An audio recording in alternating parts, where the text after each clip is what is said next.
Tá bom? Ela acabou explicando. Agora vamos para a palavra? Vamos lá. Pessoal, complementando o que o pastor pregou lá em Jope, o pastor pregou em Jope que Pedro então recebeu uma visão dizendo para ele matar e comer. Essa visão ele disse, olha, eu não posso comer nada impuro, porque a minha lei diz para que eu não coma nada impuro. Então ele rejeitou, mas na verdade, depois ele foi convencido que estava sendo falado de Cornélio. Cornélio era um homem que morava aqui, um homem centurião romano, um homem temente a Deus, um homem que dava esmola, embora sendo romano, mas ele praticava, era um prosélito, ele praticava as leis do judaísmo. E Deus, como é Deus, que vê todas as coisas, que não vê só como o homem vê, porque o homem vê com os olhos, mas Deus ele vê o que está lá no profundo do coração da pessoa. Muitos são julgados pelo homem, pela aparência, pela maneira, às vezes, como se comportam, mas mesmo a pessoa fazendo coisas erradas, Deus sabe que dentro do coração dela, ela quer fazer o certo. Tanto é que a gente vê muitas pessoas que são bandidos, cometem atos terríveis, está ali cometendo enormes pecados, mas aquela pessoa, ela é salva. Deus alcança ela onde? Na cadeia. Um traficante, ou um homossexual, enfim, uma pessoa que está fazendo enormes pecados. Aí você vê como é que aquela pessoa se converteu, porque Deus conhece o coração da pessoa. Muitos da gente olha e já tem o jeito de querer julgar, já olha pela aparência, mas Deus sabe o que está dentro do coração. Cornélio então era um homem assim, só que ele, embora sendo romano, pagão, mas ele entendeu aqui em Israel, o tempo que ele viveu, que a prática da lei dos judeus eram boas. E ele começou a praticar o que os judeus faziam. Só que ele, embora sendo bom, embora ele sendo piedoso, embora sendo um homem que dava muitas esmolas, ele não era salvo. Porque não é a minha bondade, não é aquilo que eu faço, que me garante 100% a minha salvação. Eu posso não matar, não roubar, não fazer nada. Ser bom, mas eu ainda não ser salvo. Então aqui, quando Pedro chegou até ele, da mesma forma como Pedro teve a visão lá, ele teve aqui a revelação de um anjo, dizendo, vai lá, chama Pedro, e Pedro vem aqui e vai falar contigo. Pedro, quando aqui chegou, se apresentou para ele, um ao outro, e Pedro então começou a falar de Jesus. Pedro ele então começou a falar assim para Cornélio, dizendo, conheço por verdade que Deus não faz acepção de pessoas. Pelo contrário, qualquer nação, aquele que teme e faz o que é justo, é aceitável.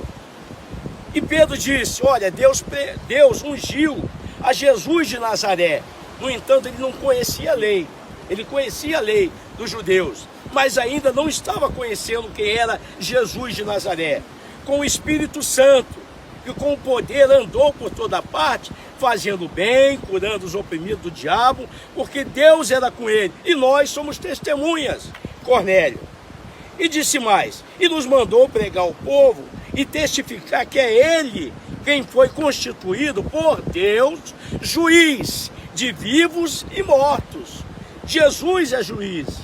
Dele, todos os profetas, está falando, olha, tudo que você leu aí na lei dos judeus, a nossa lei, os profetas estão falando dele, dão testemunho do que por meio do seu nome, todo aquele que nele crê, recebe a remissão dos pecados. O que é crer? Na verdade, crer é dizer eu creio. Crer é se lançar. Crer é você mostrar que realmente você crê, que você se entregou. Como? Com atitudes. Então aqui a Bíblia diz que enquanto o Paulo estava falando, Pedro estava falando, o apóstolo, o Espírito Santo ele veio sobre toda a casa que estava ali reunida. O Espírito Santo desceu, batizou toda a sua família.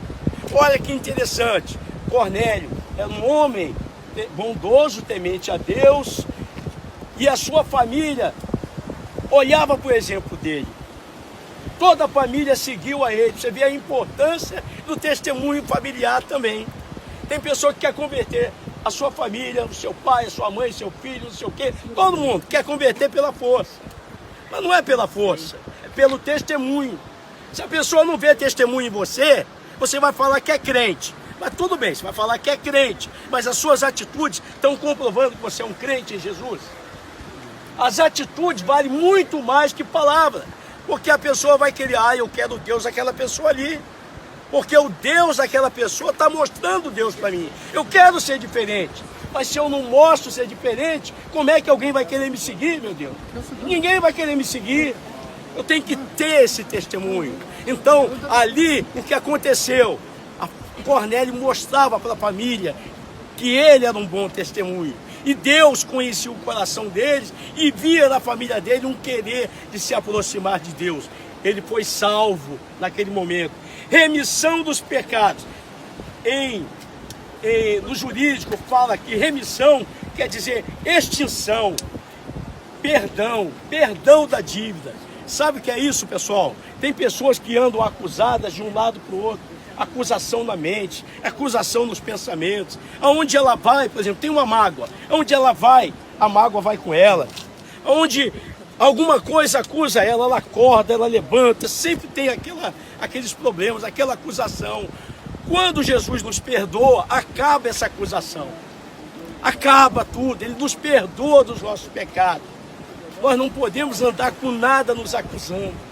Nós temos que nos limpar diante dele. Remissão é comprar todos os nossos pecados, todas as nossas dívidas. E o único que pode fazer isso não é a religião. Não adianta eu ser religioso, eu ter uma religião. Não adianta eu estar numa igreja, eu tenho que ser de Deus. Os meus pecados têm que ser remidos, eu tenho que ser salvo. Ele era bom, praticava o bem, mas ainda não era salvo.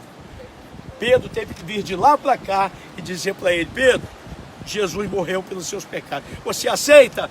Aceito sim essa palavra. Foi batizado, a vida dele foi um testemunho, e eu tenho certeza que esse homem, ele falou muito mais de Jesus depois desse dia, porque o Espírito Santo passou a habitar dentro dele. Eu quero orar aqui agora, a gente pegar um exemplo, porque a Bíblia tem bons exemplos e a Bíblia nos traz mais exemplos. Nós temos que pegar os bons exemplos da Bíblia para praticar na nossa vida. Porque esses homens do passado morreram, mas nós estamos vivos hoje, para a gente poder praticar. Quem não é salvo ainda, quem não se entregou para Jesus, fale: Deus, eu quero me entregar. Quem já está na fé, se entregou: Pai, eu quero ser um testemunho. Eu quero ser como o Senhor quer que eu seja, e não da maneira que eu acho que tem que ser. Vamos orar? Levanta as mãos para o céu. Pai Celestial, eu